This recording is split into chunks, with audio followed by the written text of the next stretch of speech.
Welcome back to my cosy slow life in Cornwall. As someone in my last video beautifully worded it in the comment section, my channel is all about making the ordinary feel thoughtful, and I think that is such a nice way of wording it. In this vlog you can expect some cooking, a gorgeous beach and a 6-hour cleaning reset of the whole kitchen, all the floors, my bathroom. Just felt like I really wanted to do a good clean and just feel refreshed in that way. And then at the end of the video there's a bit of a discussion.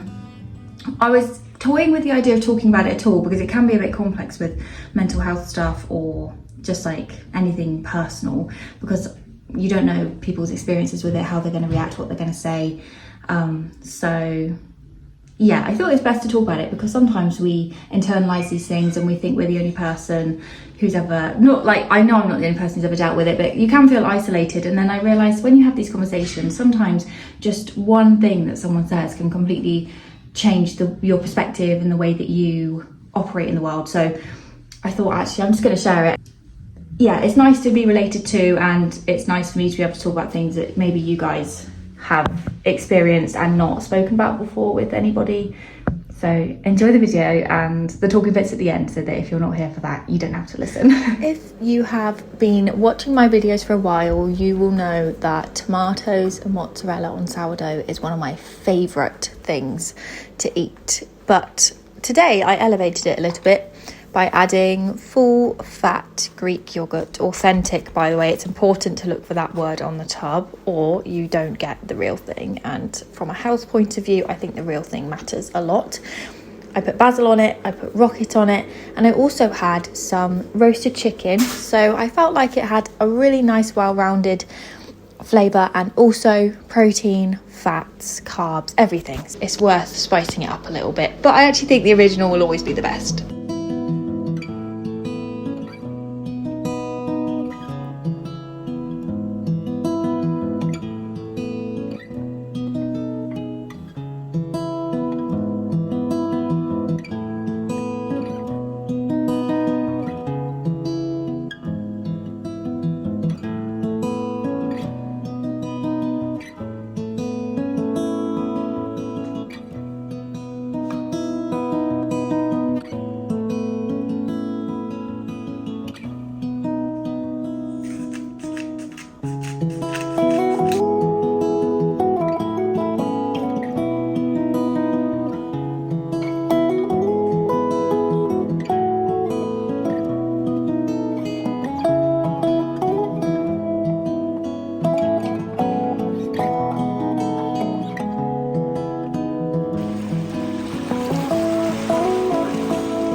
We found a new secret spot without Ollie's help, which is a revelation. It is so nice.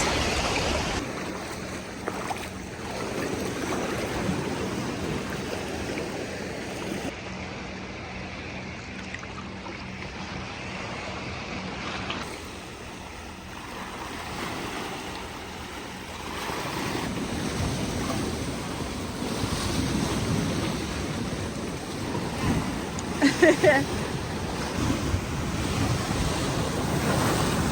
what it was 2 days ago.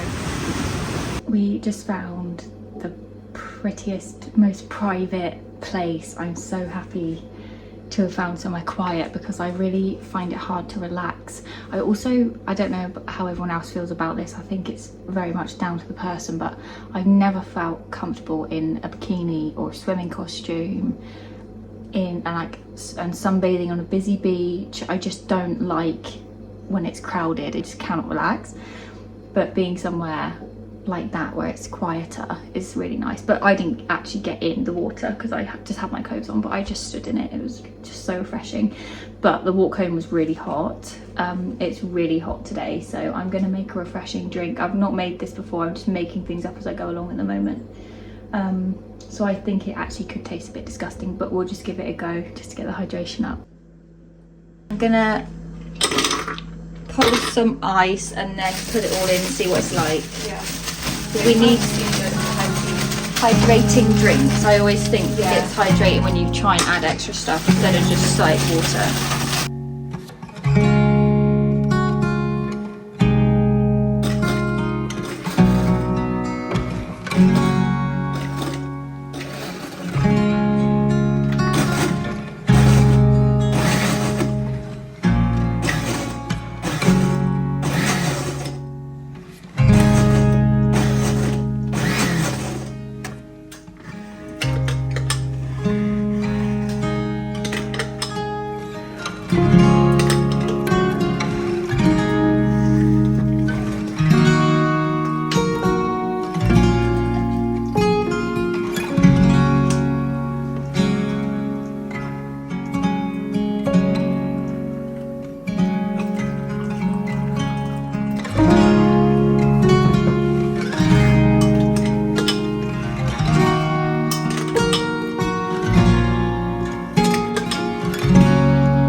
I have just seen Laura off and I'm very hungry, so I'm going to make something to eat and then I need to do some cleaning. The house is clean, but the floor needs hoovering and wiping, and I'll probably do my bathroom and I'll probably do the kitchen again. So let's have a cleaning session this afternoon, and then we'll have a catch up in a bit.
I used a cappuccino coffee pod.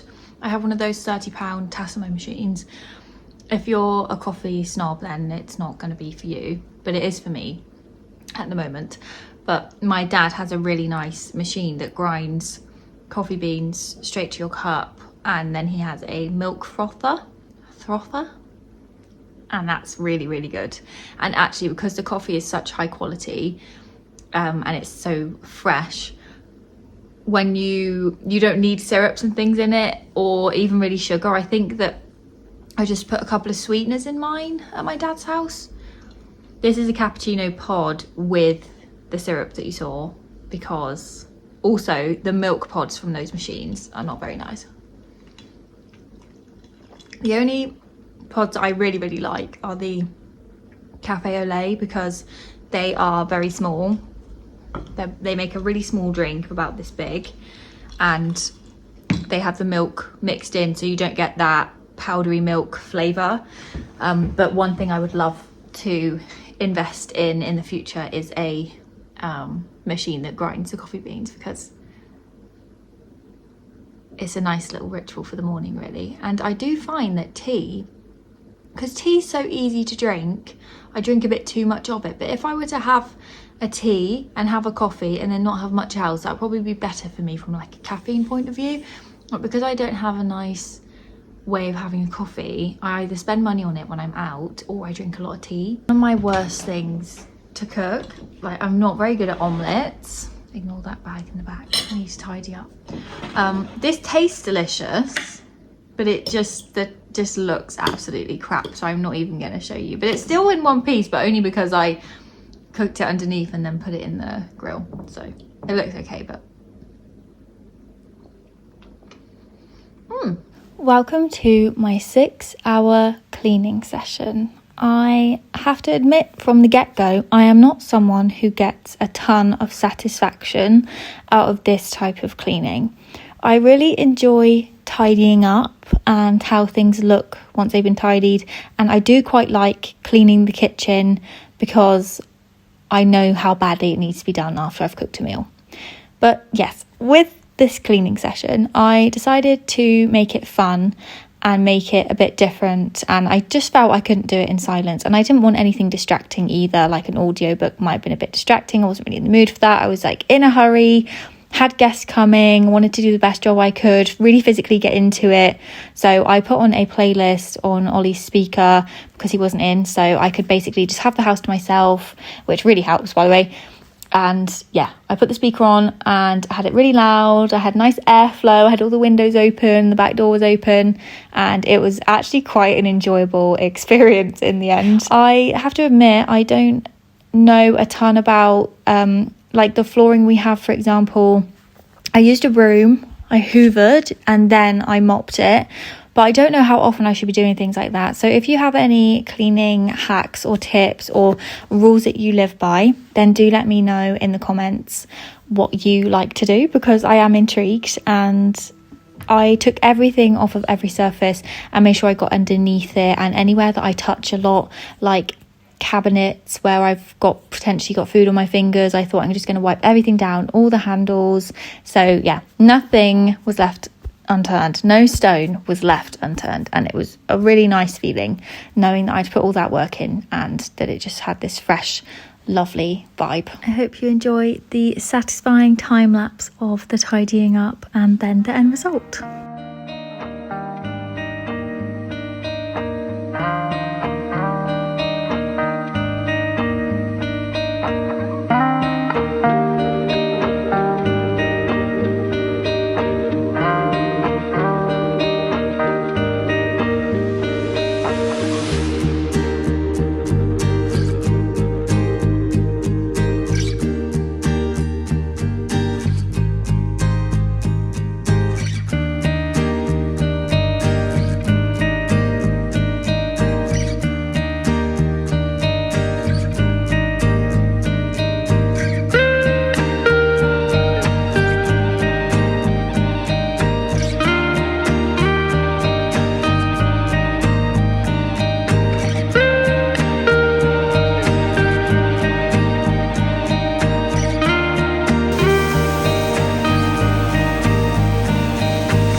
I think we've achieved a really homely vibe in this house in quite a short amount of time, and also with a lot of belongings that we already owned and accumulated from when we lived with family. We haven't really bought anything brand new other than the spare bedroom bed, I think, and the lamp from IKEA in the living room, and then anything else has been ours already or second hand, which I'm actually quite proud of that because I think it looks pretty, though it's somewhat simple, some of the style that we have. I think it works well for this house, and it's quite a white, clean vibe in here, so I think I'm really pleased with the way the house is looking. It feels like home, and it feels like a really nice place to work, make food, have company over. I don't really have any complaints about anything to do with this house at all. I do find my bedroom to be quite boring, but that's not something I'm willing to invest in at the moment. And I would say the major thing for me, though I'm not sure if it's going to be doable this year, would be the garden. I think there's quite a lot of opportunity for the garden to have different spaces, but that's to be continued. That was a hot job, and I have probably about 40 minutes to get ready. So let's go and get ready. I need to shower again. I'm probably going to shower 3 times today. Ollie's family are here, and they're not staying in the house with us, they're staying in a hotel. And we've just come back to get ready to go out for dinner. So I'm going to make a cup of tea, and I thought maybe I could have a little chat whilst I have my tea and do my makeup. Let's go upstairs. My legs, after we were doing, when Laura was here, we were doing so many steps a day compared to what I'm used to. We were doing like 12 to 15,000 on average in the heat, which for me is a lot.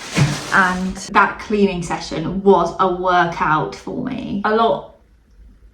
It's a lot easier doing a workout like that.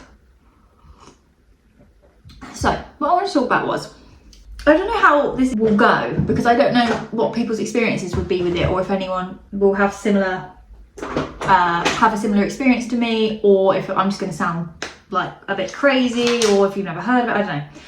I know the reason why this has been happening now, so that makes me feel better. But I was kind of sitting on it and I wasn't saying it to anybody because it felt like quite an abnormal thing, and I've realised that actually when you talk about these things, typically people can relate, and I think it's quite important, especially sharing my like positive thoughts, to also share the not so positive ones. When I was younger, I'll start there. When I was younger, I used to have this thing where, and this is quite common, so let me know in the comments if you have had experience with this kind of thing. When I was younger, if I was walking and there was a lamppost and a car, and I'm walking towards the lamppost and the car's coming towards me, I would have this like almost an intrusive thought, I think you would call it, maybe that's incorrect, where my brain would say to me, this is when I was a child, if you don't get, and a teenager, if you don't get past that lamppost before the car, your family's gonna die. Like stuff like that. There's another funny one I can tell you that me and my sister always laugh about. I shared a room with my sister, and before bed every night, we used to say, love you night, see you in the morning. And then when I got a little bit older, I started saying, love you night, you, see you in the morning, you. My sister would have to say it first, because if I said it first in my head, if she didn't say it first and I didn't say it after, then someone was going to die. So you can see there's a theme here about someone dying. That's just a good example for me that I can use, because if that didn't happen, I probably would have been worried if something was gonna happen. Also had that thing, like some people get it with light switches and stuff. I used to have it with touching things. So I got to a point where I went from like touching something 4 times to 10 times to 12 times, and then the number got ridiculous and I actually just gave up doing it because I just thought this is getting ridiculous. There was something hot. I was quite young with all of this, by the way. There was something hot and I touched it by accident, and then the intrusive thought was you need to touch it 24 times, but it was really quite hot. So that's the example of when that kind of thing becomes an issue. I grew out of it, and I remember other people relating to that. Like if you don't relate to that, you're going to think like, wow, are you okay? But I just wanted to give you a well-rounded example of what it used to look like versus what it looks like now. And then I've not really had much of an issue with it. I've had the occasional really not very nice image pop into my head. I had it around food during COVID, where I would be eating something and then I would think of something absolutely disgusting, but it was intrusive. I wasn't coming up with it. It was coming into my head and putting me off my food. I couldn't eat it because I was so repulsed. It would be like, I won't even tell you, so I might just put you off your food, but just silly things. I don't want to give anyone ideas. So that happened to me during COVID. And I think why that happened was because during COVID, there was a period of time before I got a job, because I was in between 2 jobs at the time. And obviously we all had a lot of spare time on our hands. So I do think that those kind of thoughts can be triggered by a lack of routine and having spare time. So I do know that, hence why I feel better now about why this is happening again. But what's happening at the moment, I'm a bit nervous to say it because I don't know. Like, I just feel like it's probably quite personal stuff to someone, like, especially if you relate to it. In the last few years, and it has been a few years now, before bed, I would have to say like a prayer, not a prayer because I'm not religious, but I had that when I was younger as well. I'd have to say a prayer to protect my family and protect my loved ones. But the problem is, with doing that, it was developing. So then it was myself, my friends, my loved ones, family, future, past, present. That's what it was getting to. Like, it was getting a very long prayer. It's not very convenient. Basically saying every night, like, protect my family, protect my loved ones, protect me from bad things happening, and things would come into my head and I would be like, oh gosh, I need to stop that from happening. Moved on to, so living with my nan and granddad, I had a wooden bed, and because it's like touch wood, right? So it would be like, hopefully that's like, I don't want that to happen, so I need to touch wood. So I would touch my forehead and I would have my eyes shut and I would have to touch the bed frame behind me, but they were slats and they were curved. So I would have to touch my forehead, touch that, and I'd have to do that pattern 3 times. But if I touched it differently, it didn't count and I had to start again. And it was getting to a point where, because it was quite a difficult task to bloody fulfill, that I was like worrying that I wasn't doing it properly. And this is as an adult. So that was something that I at times have said to myself, you need to stop doing that, because if you give in to these impulses, they get worse. That's the whole point. So I think what's happened is I've mindlessly been giving into that out of fear of what would happen if I didn't, which sounds ridiculous. I'm totally aware of that. Recently, because I had that client where I was working 3 days a week and I had other stuff going on, I was busy with YouTube, seeing people. And then since I stopped working for that client, I've had quite a lot of spare time on my hands because I'm in another in-between period where I don't have a ton to do with my day. So though I'm filling my days, there is a lack of structure and that can cause it. Recently, I have been having not very nice images pop into my head, but it was developing into things like, if someone texted me, my brain would throw something in there that wasn't very nice and would make me worry that there was more. Like, you start believing that your intuition is strong about something, but it's not intuition, it's like an intrusive thought, but you can't necessarily differentiate it from intuition. So then you feel you need to act on it, even though it's not based on logic necessarily, or it could be like just a little bit of concern that spirals into believing that something has more meaning than it has. Hopefully you're all like understanding where I'm coming from. But yeah, so anyway, more recently I would just say the thoughts have been developing into like, oh, I'm really, so like if my mum drives down to see us, I'll be thinking about it the whole way down until she's here. The whole way down, I'm really, really worried about if she's going to get here or not.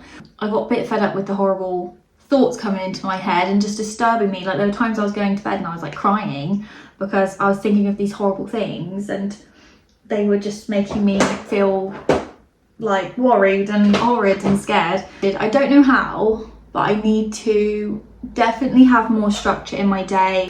If you relate to any of what I've said, I'm sorry that I'm laughing about it, but that is it's my situation and that's my way of addressing it to myself. If you don't acknowledge these things, they can develop, and if something bad actually happens and you've got those tendencies and you're not on top of it, it could spiral really badly. There are people whose lives are really badly affected by that and they have like diagnosed OCD and they have to go on medication. Admitting to myself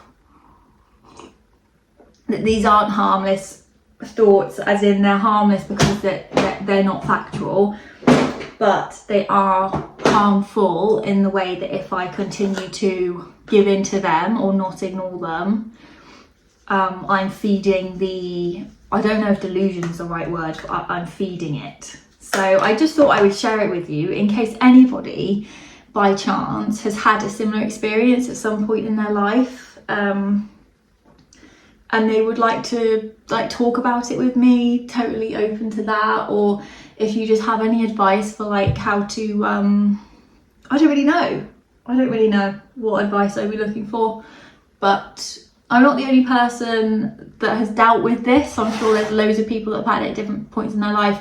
I have people that I've spoken to before and they've had a similar experience to me, and we've just by chance fallen onto the topic of have to give your brain enough to do in the day and to problem solve and to complete tasks. That is something that I lack in my life, being self-employed. That comes and goes quite often. So yeah, hopefully this goes down okay. I'm a tiny bit anxious about talking about something like this. I think my anxiety could definitely be improved. But I used to have really, really, really bad anxiety, and I've come such a long way from the younger version of me that really struggled like that. This feels very minor compared to issues I've dealt with in the past. So yeah, it almost feels in comparison silly, but equally, if it's upsetting you or affecting you and it's small, it's not insignificant. If it affects us and it's affecting our day-to-day, or we're going to sleep teary-eyed because of these annoying thoughts, then it's worth talking about it. You never know how you might connect with someone that you didn't expect to connect with over something random that you've potentially been avoiding talking about or not knowing how to put it into words. I think I'm kind of just looking for, I know how to stop doing that, but equally maybe someone would have a good idea for how I could maybe have a bit more purpose in my days, or something. But yeah, work will be a big one, but I don't find work very fulfilling a lot of the time. I do find YouTube really fulfilling, but obviously you have to make money, so can't spend all day making YouTube as much, so I'd absolutely love to do that. Thank you so much for joining me on this video, and if you found it enjoyable, let me know. If you find the cleaning stuff a bit boring, let me know, because I appreciate I'm not a cleaning account, so it might not be very satisfying when I do it. But it's good to try new things and to see how it's received. And it was really nice chatting with you. It was nice of you to spend time with me, and I hope that you enjoyed the video. I will catch up with you again soon. Lots of love.